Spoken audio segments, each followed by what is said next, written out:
আসসালামু আলাইকুম ভিউয়ার্স, আশা করি সকলেই ভালো আছেন। তো অনেকেরই কিন্তু বাজেট রয়েছে 15,000 টাকা এবং এই বাজেটে সবচেয়ে সেরা একটি স্মার্টফোন কিনতে চাচ্ছেন, কিন্তু বাংলাদেশে অনেকগুলো স্মার্টফোনই আমরা 15,000 টাকার আশেপাশে দেখতে পারবো। তো এর মাঝে থেকে কোন স্মার্টফোনটি নিব, তো অনেকেই কিন্তু কনফিউশনে থাকেন। তো এই ভিডিওটি দেখলে কিন্তু একদম ক্লিয়ার হয়ে যাবেন, কেননা আজকের এই ভিডিওতে আমরা 15,000 টাকার আশেপাশে একটি স্মার্টফোন সিলেক্ট করেছি। তো স্মার্টফোনটিতে থাকছে বিশেষ করে ভালো ডিজাইন এবং বিল্ড কোয়ালিটির সাথে বিগ ডিসপ্লে প্যানেল দেখতে পারবো, যার রেজুলেশন ফুল এইচডি প্লাস, সাথে থাকছে 500 এবং 90 হার্জ রিফ্রেশ রেট দেখতে পারবো। এবং যারা কিনা গেমার রয়েছেন তো অবশ্যই তাদের জন্য ভালো একটি চিপসেট থাকছে।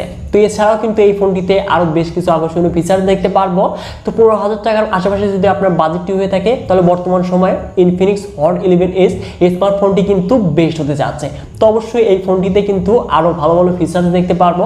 তো এগুলো নিয়ে আজকের এই ভিডিওতে ডিসকাস করতে যাচ্ছি। তো চলুন কথা আর বাড়াবো না, সরাসরি চলে যাচ্ছি ভিডিওতে। সো ভিউয়ার্স, প্রথমেই যদি আমরা স্মার্টফোনটির বক্স কন্টেন্টে আসি, তো স্মার্টফোনটির বক্সটিকে আনবক্সিং করলে ফার্স্টে থাকছে আমাদের কাঙ্ক্ষিত স্মার্টফোনটি। তার নিচে দেখতে পারবো সিম ইজেক্টর, কিছু পেপারস অ্যান্ড ব্যাক কভার থাকছে। তার নিচে দেখতে পারবো আমরা 8 নট charging adapter and USB type C data cable. তো এই কিন্তু মূলত হতে যাচ্ছে বক্স কন্টেন্ট হিসেবে। তো এবার যদি মুভ করা যায় স্মার্টফোনটিতে, তো এই ফোনটির ফ্রেম এবং রিয়ারে দেখতে পারবো আমরা পলিকার্বনেট ম্যাটেরিয়াল, যেটি কিনা গ্লসি ফিনিশিং এর সাথে আসতে যাচ্ছে এবং ডিজাইনটাও কিন্তু যথেষ্ট প্রিমিয়ামই হতে যাচ্ছে। এবং এই ফোনটির ডান সাইডে থাকছে ভলিউম আপ এবং ডাউন বাটনের সাথে পাওয়ার বাটন, এবং বাম পাশে থাকছে ট্রিপল কাট সফট, যেখানে আমরা দুটি সিম সহ একটি মেমোরি কার্ড ইউজ করতে পারবো।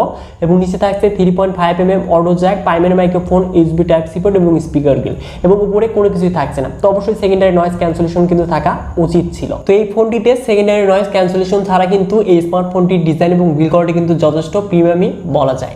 তো এবার যদি মুভ করা যায় এই ফোনটির ডিসপ্লেতে, তো এখানে আমরা ফুল ভিউ ডিসপ্লে প্যানেল দেখতে পারবো এবং ডিসপ্লের টপ মিডল সেন্টারে থাকছে 500, যেখানে ক্যামেরাটি বসানো রয়েছে, এবং 6.78 inches IPS LCD display panel দেখতে পারবো, যার রেজুলেশন ফুল এইচডি প্লাস, সাথে থাকছে 90 হার্জ রিফ্রেশ রেট এবং 500 নিটস ব্রেক ব্রাইটনেস দেখতে পারবো।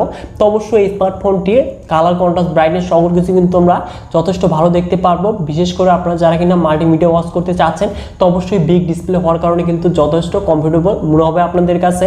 এবং এই ফোনটিতে কিন্তু আমরা স্টুডিও স্পিকার দেখতে পারবো। তো অবশ্যই মাল্টিমিডিয়া কিন্তু আমরা ভালোভাবে ওয়াচ করতে পারবো এবং ভিউ অ্যাঙ্গেলটাও কিন্তু যথেষ্ট ভালো হতে যাচ্ছে এই ফোনটি। তো অবশ্যই ডিসপ্লে কোয়ালিটিও কিন্তু এই ফোনটির যথেষ্ট প্রিমিয়াম হতে যাচ্ছে। তো এবার যদি মুভ করা যায় এই ফোনটির পারফরমেন্সে, তো অ্যান্ড্রয়েড ভার্সন 11 এর সাথে XOS 7.6 রান করবে, যেখানে চিপসেট হিসেবে থাকছে MediaTek Helio G88, GPU Mali G52 MC2।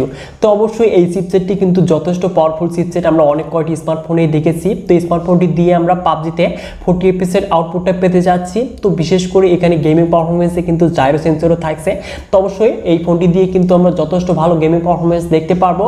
তো পাবজির সাথে আরও যে আদার্স গেমগুলো রয়েছে, তো সেই গেমগুলো কিন্তু স্মার্টফোনটি দিয়ে আমরা ইজিলি প্লে করতে পারবো। তো অবশ্যই 40 FPS আশেপাশে কিন্তু পাবজিতে প্লে করতে পারলেও আদার্স গেমগুলো কিন্তু আমরা হাই সেটিংসে প্লে করতে পারবো। এবং এই ফোনটিতে আমরা 2.5 লাখের বেশি কিন্তু অন্তত ব্রেন প্রাইস স্কোরটা দেখতে পারবো। তো অবশ্যই এটি কিন্তু ভালো বিষয়। এবং এই ফোনটিতে থাকছে LPDDR4 RAM এবং স্টোরেজ টাইপ eMMC 5.1।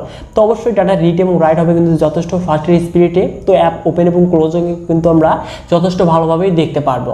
তো এবার যদি মুভ করা যায় স্মার্টফোনটির ক্যামেরাতে, তো রিয়ারে দেখতে পারবো ট্রিপল ক্যামেরা সেটআপ, যার মেইন ক্যামেরাটি 50 মেগাপিক্সেল, যার অ্যাপারচার হলো 1.6, সাথে থাকছে 2 মেগাপিক্সেল AI লেন্স এবং 2 মেগাপিক্সেল ডেপথ সেন্সর। তো স্মার্টফোনটির মেইন ক্যামেরা দিয়ে আমরা 2K ভিডিও সর্বোচ্চ 30 fps রেকর্ড করতে পারবো।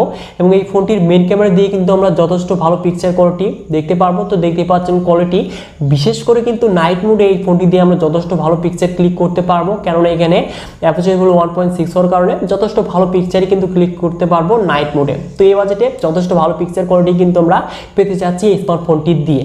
এবং এই ফোনটির ফ্রন্টে থাকছে 8 মেগাপিক্সেল সেলফি ক্যামেরা, এবং এই ফোনটিতে আমরা স্টোরেজ স্পিকার দেখতে পারবো এবং অল কমন ফিচার্সের সাথে অল কানেক্টিভিটি কিন্তু দেখতে পারবো। এবং এই ফোনটির রিয়ারে থাকছে রিয়ার মাউন্টেড ফিঙ্গারপ্রিন্ট স্ক্যানার, যেটি কিনা যথেষ্ট ফাস্ট স্পিডে লক এবং আনলক হতে যাচ্ছে।